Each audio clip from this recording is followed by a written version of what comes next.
एक कढ़ाई लेंगे, कढ़ाई में हाफ़ कप जो है ऑयल शामिल करेंगे। ऑयल शामिल करने के बाद एक बड़े साइज़ का प्याज लेंगे स्लाइस में कटा हुआ, इसको हल्के से हम फ्राई कर लेंगे। जब ये हल्का सा फ्राई हो जाएगा उसमें हम अदरक लहसुन का पेस्ट शामिल करेंगे। इसमें 1 टेबलस्पून हम अदरक लहसुन का जो पेस्ट है वो शामिल करेंगे।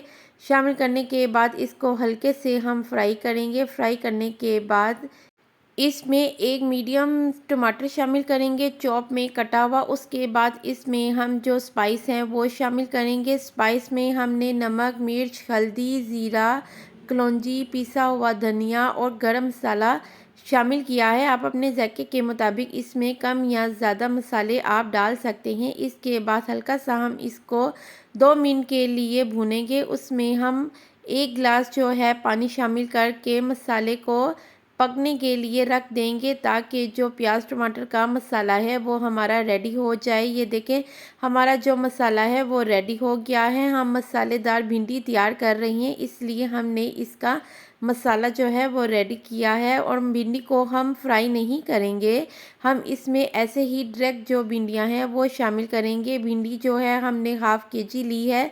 हाफ़ केजी भिंडियों को हम ऐसे ही भूनेंगे 15 से 20 मिनट के लिए। और जब ये अच्छे से भुन जाएंगी उसके बाद जो हमारी है मसालेदार जो भिंडी है वो तैयार हो जाएगी।